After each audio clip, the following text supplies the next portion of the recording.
So if you don't already follow me on Instagram and TikTok, I run a boxing academy as well as I break down fights with 15 years of experience. Let's dive into the Devin Haney versus Ryan Garcia fight from Saturday night and see what we can take away from it. First of all, I think the biggest thing you should take away is that both boxers got out of the ring safe and nobody was harmed. The most important thing about the sport of boxing is that of course somebody has to win, but also that both fighters remain healthy and unscathed. I think there's something that has to be said about the speed and power of Ryan Garcia. There's two different types of punches, ones that are able to hit you hard and ones that are able to hit you fast and accurately.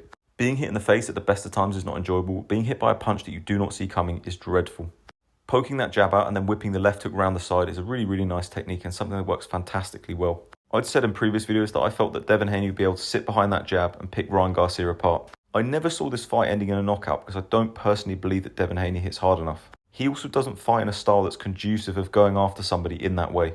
When you look at the likes of Gervonta Davis, he's willing to take a shot to give a shot. He's also got a fantastic chin and an ability to take a dig. Devin Haney has now been hurt in 3 of his fights. Linares being able to hit him with that fantastic combination right at the end of the bell. Lomachenko being able to hurt him at points in his fight.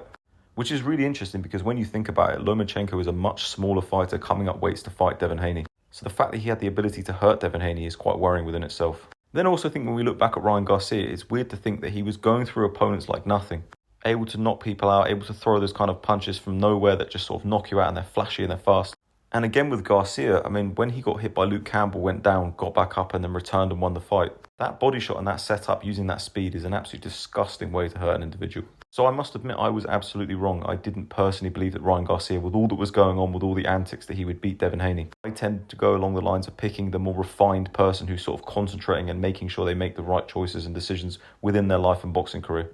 Again, for combat sports in general, what an absolutely incredible month we've had. We've had the Justin Gaethje and Holloway, the Pereira, all these different kind of fights. And I must admit, I was even kind of getting bored of watching fights. I was just watching back old ones. But I think for a lot of people, after this weekend and after the fights previously with UFC 300, I think it has reignited and reinvigorated an enjoyment for sports again. Personally, I'd love to see a Ryan Garcia versus Devin Haney rematch. I'd personally love to watch a rematch. I think that Devin Haney can go away and take a lot from this, improve and change some things. However, does Ryan Garcia take this training camp more seriously this time and just put even more of a beating on Devin Haney than he already did?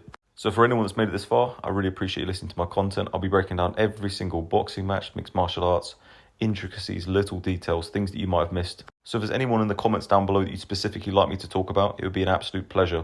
I will cover anything from boxing to mixed martial arts to K1. I spent my entire life and now boxing coach for a full-time living, so I'd love to break fights down, and thank you all for tuning in.